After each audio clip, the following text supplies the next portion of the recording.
Digital અરેસ્ટના કારણે ખેડૂતોના આપઘાતનો મામલો. ડભોઈના ધારાસભ્ય શૈલેષ મહેતા પરિવારને સાંત્વના પાઠવવા કાયાવરોહણ પહોંચ્યા.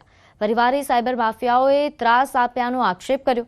સાયબર માફિયાઓ હવે ગ્રામ્ય વિસ્તારોને ટાર્ગેટ બનાવી રહ્યા હોવાનું પણ જણાવ્યું. ધારાસભ્યએ લોકોમાં જાગૃતિ આવે અને સાયબર ફ્રોડથી બચો તેવા સંદેશ આપ્યા.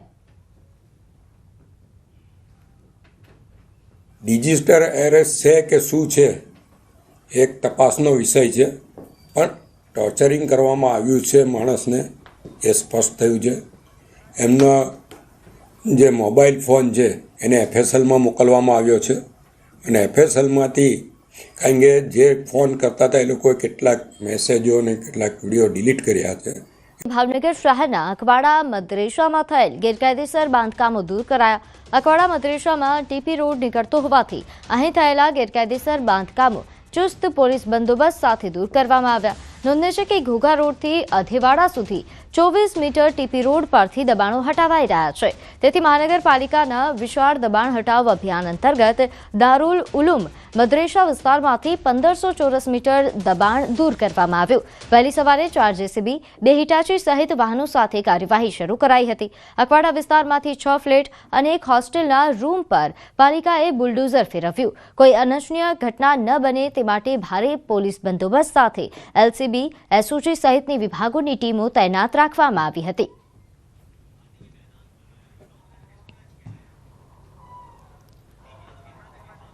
તો વિસ્તારથી 1500 ચોરસ મીટર જેટલું ગેરકાયદેસર દબાણ દૂર કરવામાં આવ્યું. ભારે પોલીસ બંદોબસ્ત વચ્ચે આ કામગીરી કરવામાં આવી. મદ્રેસામાં થયેલ ગેરકાયદેસર બાંધકામો દૂર કરવાની કાર્યવાહી થઈ. વહેલી સવારથી જ આ કામગીરી શરૂ થઈ હતી. TP રોડ નીકળતો હોવાથી આ કામગીરી શરૂ કરવામાં આવી છે. નોંધનીય છે કે અહીં સરકારી જમીન પર ગેરકાયદેસર દબાણ કરવામાં આવ્યું હતું, જેના કારણે આ કડક કાર્યવાહી કરવામાં આવી. आज यहाँ पर भावनगर शहर में एक रोड के काम में रोड का जो काम करना था उसके हिसाब से जो है यहाँ पर एक मदरसा है, उसका एक ब्लॉक जो है जो इस काम में अड़चन रूप था उसको डिमोलिशन करने की जो लीगल प्रोसेस के बाद जो है डिमोलिशन में आज किया जा रहा है और यहाँ की जो म्यूनिसिपल कॉरपोरेशन है वो ये डिमोलिशन कर रही है.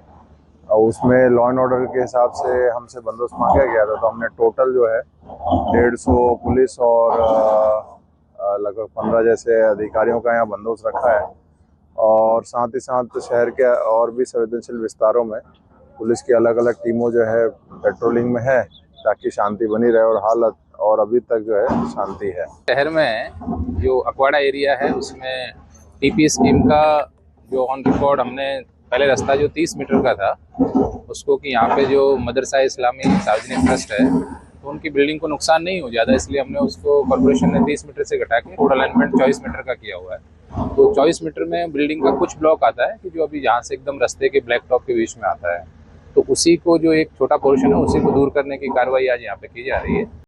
तो आज इनके जो सब आगेवान हैं उनको साथ में रख करके जो भी अग्रणी लोग हैं उनको समझा करके सब सामान निकलवा करके पीसफुली जो कार्रवाई की जा रही है. तो ओनली जो जितना पोर्शन रास्ते में आज आ रहा है उसी पोर्शन को दूर करने की कार्रवाई अभी की जा रही है.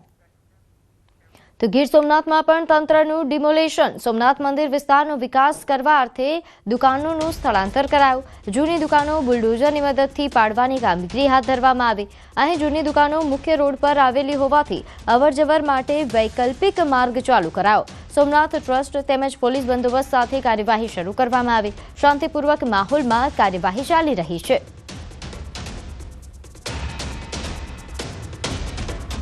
તો વિકાસ માટે જૂની દુકાનોનું સ્થળાંતર કરાઈ રહ્યું છે, જેના માટે આ કામગીરી શરૂ કરવામાં આવી છે. નોંધે છે કે સોમનાથ મંદિર વિસ્તારનો વિકાસ કરવામાં આવી રહ્યો છે, જેના માટે આ કાર્યવાહી.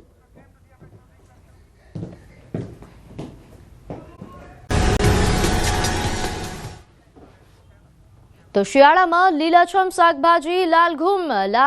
લીલા શાકભાજીના જે ભાવ છે તેમાં તોતિંગ વધારો થઈ રહ્યો છે. શાકભાજીના ભાવ વધતા ગૃહિણીઓનું બજેટ ખોરવાયું છે. 40ના કિલો મળતા શાકભાજી હવે 100 રૂપિયાને પાર પહોંચી ગયા છે.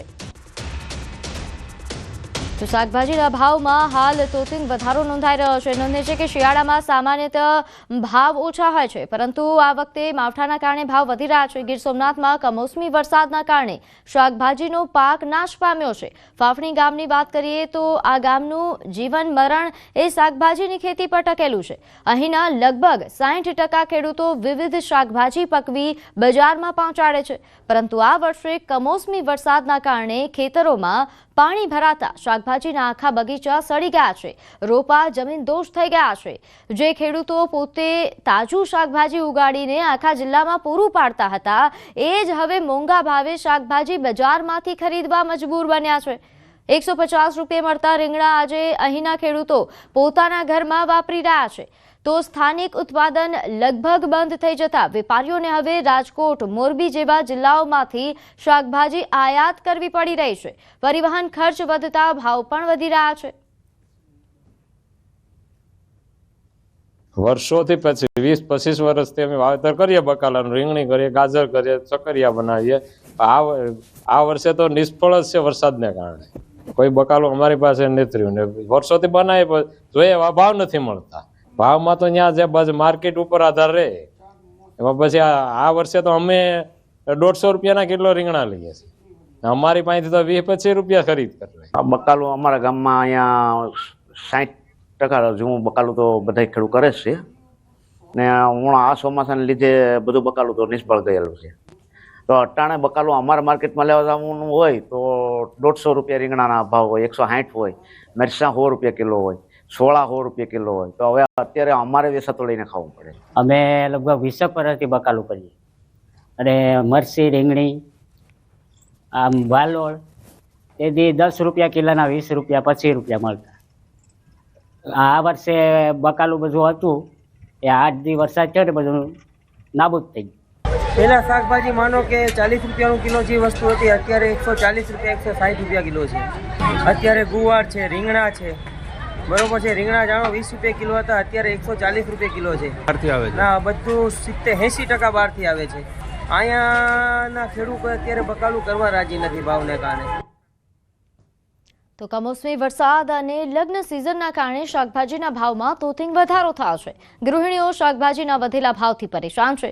શિયાળામાં સામાન્યતઃ શાકભાજી સારી અને સસ્તી મળતી હોય છે, પરંતુ આ વર્ષે શાકભાજીના ભાવ આબ આંબી રહ્યા છે. તેથી ગરીબ અને મધ્યમ વર્ગ પર મોંઘવારીનો બોજ વધ્યો છે. શાકભાજીના ભાવમાં જે છે એ તોતિંગ વધારો આવ્યો છે. 33% જેટલો, 30% ઉપર જે છે શાકભાજીના ભાવ વધ્યા છે. વધવા પાછળનું કારણ કે છેલ્લો વરસાદ પડ્યો એને હિસાબે બધો બગાડ થઈ ગયો. આવક જી કે 20 દાગીના ખેડૂતને ઉતરતા એને 2-5 ઉતરે, એના હિસાબે ભાવમાં ઉછાળો છે. હજી 8-10 દીમાં ઓછા ભાવ થઈ જશે. અત્યારે રીંગણા, ગુવાર, ભીંડો, ચોરા, કારેલા માર્કેટ ઉપર ગ્રાહક બધું ઓછું લેવા, જાજુ નથી લેતા, થોડો ઘટાડામાં લઈએ. કિલો લેવું હોય તો 250 લેતા હોય. લોકો એક શાકભાજી ઓછું ખરીદી રહ્યા છે. જે પણ ખરીદે છે, જો જરૂર હોય એટલું જ ખરીદી રહ્યા છે. ઘણા બધા લોકો એવા છે કે જે પહેલા જે કિલો શાકભાજી જે ખરીદતા તે અત્યારે 500 શાકભાજીમાં રોડવી રહ્યા છે, અથવા તો કઠોળનો આ સમયે વધુ ઉપયોગ કરી રહ્યા છે. તો બીજી તરફ કેક અત્યારે જે છે એ શાક માર્કેટમાં પણ જે લેવાલી કેક ઘટી હોવાનું વેપારી કહી રહ્યા છે. હાર્દિક જોશી, ન્યૂઝ 18 ગુજરાતી, રાજકોટ. એટલે એ લોકો બિચારા શું શાક ખાઈ શકે, પણ રીઝન એક તો વરસાદે છે અને બીજું અત્યારના મેરેજ સિઝન છે. કમોસમી વરસાદ થયો એટલે ઓફકોર્સ શાક તો બધા બળી ગયા હોય. લોકો રીંગણાને બધું તો બહુ જ મોંઘું છે, જે અત્યારના સિઝનલ છે છતાં પણ હવે એમાં આપણે શું કરી શકીએ ભાઈ? થોડુંક તો કુદરત, ઘટાડો તો કરવો જ પડે ને ભાઈ. આટલા મોંઘા તો સારામાં મીન્સ કે પૈસાવાળા માણસોને પોસાય એમ નથી. તો શિયાળાની શરૂઆત છતાં શાકભાજીના ભાવ આસમાને પહોંચ્યા છે. કમોસમી વરસાદના પગલે શાકભાજીના આવકમાં ઘટાડો નોંધાયો છે. સામાન્ય રીતે શિયાળામાં 40 રૂપિયા કિલો મળતા શાકભાજી હાલ 100 રૂપિયા કિલો મળી રહ્યા છે. લીલા શાકભાજીના ભાવમાં પણ અધધ વધારો થયો છે. અત્યારે ઊંચો જ છે ભાવ. કેટલાનું પડ્યું છે સબ્જી? આ રીંગણ 120 રૂપિયા કિલો છે, બરાબર. વટાણા 100 રૂપિયા કિલો છે, ગાજર બી 80 રૂપિયા છે, બધું 80-100 રૂપિયા જ કિલો છે. ભાવ વધારે થાય, વરસાદ પડે છે ને એના હિસાબથી ભાવ વધારે થાય. મરચાં છે તે 80 રૂપિયા, ધાણા 80 રૂપિયા, શાકભાજીઓ ટામેટાનો ભાવ વધારે છે. બધાનો શાકભાજીનો બધો ભાવ વધારે છે. ના હવે લેવા હવે આવ્યા છે. આ ભાવ પૂછું છું તો ભાવમાં હજી ફેર પડતો નથી એટલે લીધું નથી. એ સારી સસ્તા था આ ચાલે મોંઘા છે. માવઠું થઈ ગયું ને એટલે બધું વાવેતર બધું ખરાબ થઈ ગયું એટલે ये साल में 40-50 तो भाव वस्तु ये साल में 100 आसपास में 90 100 80 90 180 માલની આવક આવશે તો ભાવ ઉતરશે નહીં તો ભાવ પછી મેં કોઈ કહેવાવું નહીં. માવઠાનો માર છે તે શિયાળામાં પણ જોવા મળી રહ્યો છે, કારણ કે શિયાળામાં જનરલી શાકભાજી છે તેના ભાવ નીચા હોય છે અને લોકો ખૂબ જ ખરીદતા હોય છે. પરંતુ અત્યારે જે રીતે માર્કેટમાં ભાવ જોવા મળી રહ્યા છે તે લોકો ભાવ પૂછીને જ ચોંકી જાય છે, કારણ કે અત્યારે જે શાકભાજી આવી રહ્યા છે, લીલાછમ શાકભાજી તો છે જોતા બહુ ખૂબ જ ગમી જાય છે, પરંતુ જ્યારે ભાવ પૂછે છે ત્યારે આ ભાવ છે તે આસમાને પહોંચી ગયા હોય છે, કારણ કે અત્યારે જે ભાવ છે 100 થી 120 રૂપિયા વચ્ચે કિલો છે તે શાકભાજી મળી રહ્યા છે. આ લીલા શાકભાજી લોકો અહીં લેવા માટે આવતા હોય છે, કારણ કે અમદાવાદ શહેર છે અને અમદાવાદ શહેરમાં જે કાલુપુર માર્કેટ છે ત્યાં ખૂબ જ મોટી સંખ્યામાં લોકો છે શાકભાજી લેવા આવતા હોય છે અને બધું જ શાકભાજી છે તે કાલુપુર માર્કેટમાં મળી જતું હોય છે, જમાલપુર માર્કેટ છે. પરંતુ અમદાવાદ શહેરના અલગ અલગ જે વિસ્તારો છે ત્યાં અલગ અલગ પ્રકારે પ્રાઇસ છે તે જોવા મળતા હોય છે. 100 થી 150 રૂપિયા સુધીનો કિલો છે તે રિટેલ માર્કેટમાં મળતા હોય છે, એટલે લોકો છે તે અત્યારે કાલુપુર માર્કેટમાં છે શાકભાજી લેવા માટે આવી રહ્યા છે. પરંતુ જે રીતે ભાવ ઓછા હોવા જોઈએ શિયાળામાં તે પ્રકારે અત્યારે ભાવ જોવા નથી મળ્યા. 100 થી 150 રૂપિયા કિલો છે તે શાકભાજીના ભાવ છે રિટેલ માર્કેટમાં જોવા મળી રહ્યા છે, કારણ કે હોલસેલ માર્કેટમાં પણ અત્યારે જે રીતે પ્રકારે ભાવ ઊંચા છે તે જ પ્રકારે રિટેલ માર્કેટમાં પણ ભાવ ઊંચા થઈ ગયા છે, કારણ કે બહારથી જે શાકભાજી આવી રહ્યું છે ને હજુ પણ જો શાકભાજીની આવક છે ઓછી રહેશે તો વેપારીઓનું માનવું છે કે શિયાળામાં પણ ભાવ છે તે ઊંચા જોવા મળશે. કેમેરામેન પ્રકાશ સાથે પટેલ, ન્યૂઝ 18 ગુજરાતી, અમદાવાદ. તો શિયાળાની શરૂઆતમાં જ બજારમાં વિવિધ શાકભાજી જોવા મળે છે. માર્કેટ લીલાછમ શાકભાજીથી છવાઈ જાય છે, ત્યારે ગત મહિને કમોસમી વરસાદથી ખેડૂતોને પાકની સાથે શાકભાજીમાં પણ મોટા પાયે નુકસાન થયું હતું. શાકભાજીનું વાવેતર કરતા ખેડૂતોનો ખર્ચ વધુ અને ઉપજ ઓછી થવા પામી છે. બારડોલી શાક માર્કેટમાં જે ખેડૂતો 500 કિલો શાકભાજી માર્કેટ લઈને વેચવા માટે આવતા હતા તે ખેડૂતો હાલ 100 કિલો શાકભાજી લઈને આવે છે. માવઠાના મારથી ખેડૂતોની શાકભાજીની ઉપજ ઓછી થતાં માર્કેટમાં આવક ઓછી થઈ છે અને માંગ વધી છે. તેના કારણે શાકભાજીના ભાવ પણ આસમાને પહોંચ્યા છે. કમોસમી વરસાદના લીધે પાકોનું ઉત્પાદનમાં માર પડ્યો, એના લીધે ભાવ વધારો થઈ ગયો છે, એટલે જે ગ્રાહકો છે લેવા માટે તકલીફ પડે છે. અત્યારે ભાવો ઉચકાયેલા છે એટલે ખેડૂતોને ગ્રાહકોને લેવા માટે બહુ તકલીફ પડે છે ભાવ એટલું વધવાથી. કમોસમી વરસાદ પડવાથી નુકસાન તો ગયું, પણ થોડું ગરમી હવે વરસાદ જવાને લીધે આ પાપડીનો પાક ચાલુ થયો તેમાં અમને થોડો રાહત મળતી છે, ભાવ મળી રહી છે. કમોસમ વરસાદને કારણે માલની આવક ઓછી હોવાને કારણે ભાવમાં વધારો થયો છે. જે ખેડૂત લોકો 500 કિલો લાવતા હતા તેમનો જેમ જેમ 100 કિલો માલ નીકળતો છે. ભરૂચ જિલ્લા પ્રાથમિક શિક્ષક સંઘ દ્વારા જિલ્લા કલેક્ટરને રજૂઆત કરવામાં આવી. ચૂંટણી પંચ દ્વારા દેશભરમાં SIR મતદાર યાદી સુધારણા અભિયાન હાથ ધરવામાં આવ્યું છે, જેમાં શિક્ષકોને BLOની કામગીરી સોંપવામાં આવી છે. ત્યારે આ કામગીરી કરી રહેલા BLOના મોતની ઘટનાઓ સામે આવી છે, જેને લઈને કામગીરી કરતા કર્મચારીઓ પર દબાણ ન કરવા અને સાંજ બાદ અન્ય ટીમ બનાવી કામગીરી સોંપવા તેમજ આ કામગીરી શિક્ષિત બેરોજગારોને કરાવવા માટે ભરૂચ જિલ્લા પ્રાથમિક શિક્ષક સંઘ દ્વારા જિલ્લા કલેક્ટર કચેરીએ રજૂઆત કરવામાં આવી હતી. મારા કોઈ પણ BLOને કોઈ પણ જાતની ધાક ધમકી આપવામાં ના આવે એવું આજે આપના માધ્યમથી હું રજૂઆત કરું છું. સાથે 9 થી 6 સુધીને જ્યારે કામગીરી કરતા હોય સર્વર ડાઉન જવાના કારણે કામગીરી ઓછી થતી હોય તો 6 વાગ્યા પછી ખરેખર એ કર્મચારીને રોકવા ના જોઈએ અને એમને રજા આપવી જોઈએ, ક્યાં તો 2 ટીમ બનાવવામાં આવે એવી મારી ખાસ નમ્ર વિનંતી છે. તો ગાંધીનગરમાં ST બસને અકસ્માત નડ્યો. દહેગામ મઘોડી રોડ પર આ ઘટના બની, જ્યાં ST બસે બ્રેક મારતા ડમ્પરે પાછળથી ટક્કર મારી હતી. ટક્કર વાગતા ST બસ પલટી ગઈ, જ્યાં 2 108 સ્થળ પર પહોંચી હતી અને ઇજાગ્રસ્તોને સારવાર હેઠળ ખસેડાયા હતા. તો તો ગાંધીનગરના દહેગામમાં અકસ્માતનો આ બનાવ સામે આવ્યો છે. દહેગામ મઘોડી માર્ગ પર આ અકસ્માત બન્યો, જ્યાં એસટી બસને અકસ્માત નડ્યો. મળતી માહિતી અનુસાર એસટી બસ દ્વારા અચાનક બ્રેક લાગતા પાછળથી ડમ્પરે ટક્કર મારી હતી, જેના કારણે એસટી બસ પલટી ગઈ અને બસમાં સવાર મુસાફરોને ઈજાઓ પહોંચી છે, જેમને સારવાર અર્થે ખસેડવામાં આવ્યા. 2 જેટલી 108 એમ્બ્યુલન્સ પણ સ્થળ પર પહોંચી હતી અને જેમના દ્વારા તમામ ઈજાગ્રસ્તોને સારવાર અર્થે હોસ્પિટલ ખસેડવામાં આવી. દહેગામ મઘોડી રોડ પરની આ ઘટના. બ્રેક મારી છે, બસ પાછળ અથડાઈ, એક તો બસ ઊભી હતી, ટંપણી વાળા જોરથી ટક્કર મારી કે પાછળ એમાં પછી પલટી ગઈ. વધુ એક હત્યાની ઘટના સામે આવી. ભગવતીપરા વિસ્તારમાંથી યુવતીનો મૃતદેહ મળ્યો. તીક્ષ્ણ હથિયાર વડે હત્યા કરવામાં આવ્યા હોવાની આશંકા છે. યુવતી ઘરેથી નીકળતી હોય તેવા સીસીટીવી સામે આવ્યા. હત્યાની જાણ થતાં બી ડિવિઝન પોલીસ તેમજ ક્રાઇમ બ્રાન્ચ ઘટના સ્થળે પહોંચી. સ્નેહાબેન હિતેશભાઈ આસોડિયા, જેમની ઉંમર 33 વર્ષની હોવાનું જાણવા મળી રહ્યું છે, જેઓ ભગવતીપરાના જ રહેવાસી હતા. પોતાના અહીં પતિ પત્ની સાથે કોપરગ્રીન સોસાયટીમાં રહેતા હતા. પતિ પત્ની, જેમાં આ મહિલાની હત્યાનું હાલ કારણ અંગે તપાસ હાથ ધરાઈ છે.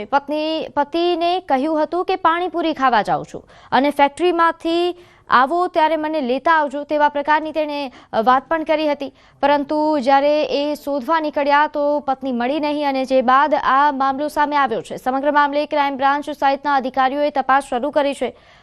હવે સૌથી મોટી વાત તો એ છે કે સ્થાનિક લોકો દ્વારા આક્ષેપ કરવામાં આવી રહ્યો છે કે આ વિસ્તારમાં અસામાજિક તત્વોનો આતંક ખૂબ જ વધી ગયો છે. એટલું જ નહીં, મોડી રાત્રે અસામાજિક તત્વો કેક કાપતા હોય છે, રીલ્સ બનાવતા હોય છે, જો તેને કોઈ ટોકે તો ધમકી આપતા હોય છે. તેથી પોલીસ કામગીરીને લઈને પણ સવાલો ઉઠી રહ્યા છે. તો રાજકોટમાં દિવસે ને દિવસે હત્યાના બનાવો વધી રહ્યા છે. 33 વર્ષની ઉંમર છે અને એમને મોઢાના ભાગે ને મગજ માથાના ભાગે ઈજા થવાથી, તીક્ષ્ણ હથિયાર ઈજા થવાથી એમનું મૃત્યુ થયેલ છે. આ બાબતે ખૂનનો ગુનો દાખલ કરવાની કાર્યવાહી ચાલુ છે. રાતે મને ફોન આવ્યો કે હું પાણીપુરી ખાવા જાઉં છું, તમે એ બાજુથી હાલજો ને મને તેડતા જાજો. અને મને કે અડધી તમારે કેટલી વાર લાગશે? મેં કીધું અડધી પોણી કલાક થાય છે મારે. તો મને કે તમે એ બાજુથી હાલજો, હું હાલીને જાઉં છું. અને એ કે હાલીને આવતી રહી, તમે રસ્તામાં ભેગા થઈ જાવ તો હું બેસી જઈશ. શંકા કોઈ ઉપર નથી એવી કે કોઈ ના, અમારે કોઈ સાથે એવો ઝઘડો નથી થયો કે આવું કામ થાય એવું. એમ એ હું થોડા જાજુ ડ્રિંક કરીને આવતા હોય એટલે એના મગજમાં શું ચડી જાય ને એટલે એ બોલવા જ માંડે ડાયરેક્ટ, ગાડું વાળી ધમકી એવું. હા, ધમકી દઈ દઈએ કંઈ કે ભાઈ એ થાશે જ અહીંયા, અને પાછું રોડ ઉપર નીકળે એટલે આમ ત્રાસેથી નજરેથી જ જોવે બધાય. ટેન્કરમાં ભીષણ આગ લાગી. નેશનલ હાઈવે 48 પર આગ લાગતા અફરાતફરી મચી ગઈ. આગ લાગતા ધુમાડાના ગોટા દેખાયા. ફાયર વિભાગે આગ પર કાબુ મેળવવા પ્રયાસ હાથ ધર્યા. આગ લાગવાનું કારણ હાલ અકબંધ.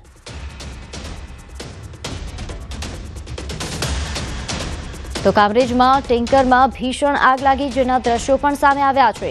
આગ લાગતા ધુમાડાના ગોટા દેખાઈ રહ્યા છે. નોંધનીય છે કે આગ શા કારણે લાગી તેનું કારણ હજુ સુધી જાણી શકાયું નથી. આગ બુઝાવવા માટે, આગને કાબુ લેવા માટે ફાયર વિભાગે પ્રયાસ હાથ ધર્યા હતા. તો આગ લાગતા ધુમાડાના ગોટા દેખાયા હતા અને કારણ કે રસ્તા પર આ પ્રમાણે આગની ઘટના બની તો અફરાતફરી સર્જાઈ હતી. નેશનલ હાઈવે 48 પરની આ ઘટના છે, જ્યાં ટેન્કરમાં ભીષણ આગ લાગી. કામરેજના ટેન્કરમાં ભીષણ આગ લાગતા અફરાતફરી મચી હતી. આગ લાગતા ધુમાડાના ગોટા દેખાઈ રહ્યા છે. ફાયર વિભાગે આગ પર કાબુ મેળવવા માટે પ્રયાસ કર્યા. તો આગ લાગવાનું કારણ હજુ અકબંધ છે.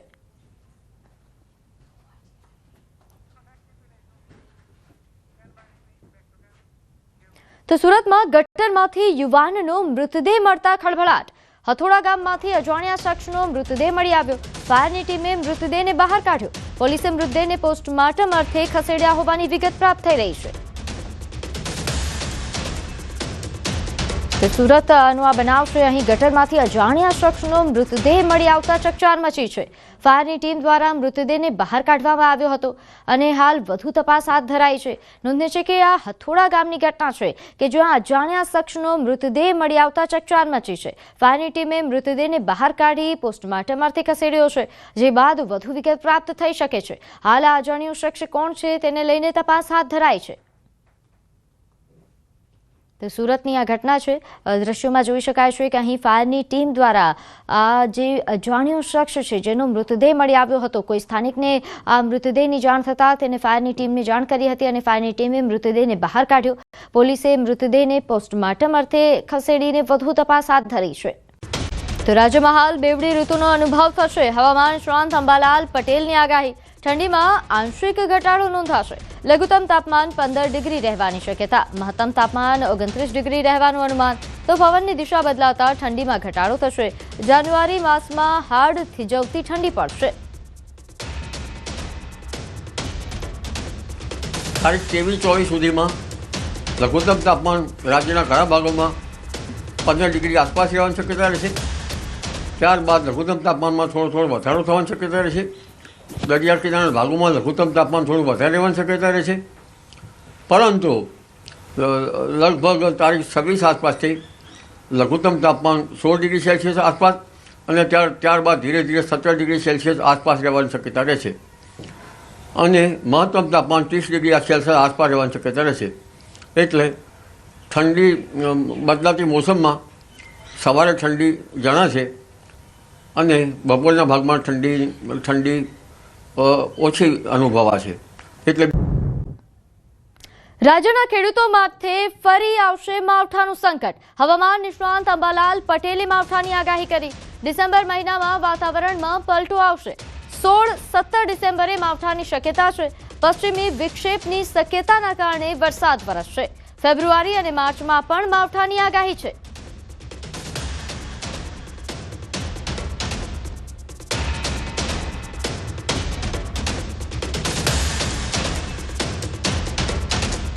સોળ 17 ડિસેમ્બર સુધીમાં રાજ્યમાં ક્યાંક માવઠું થવાની શક્યતા રહે, કારણ કે આ અરસામાં પશ્ચિમી વિક્ષોભ આવવાની શક્યતા રહેશે।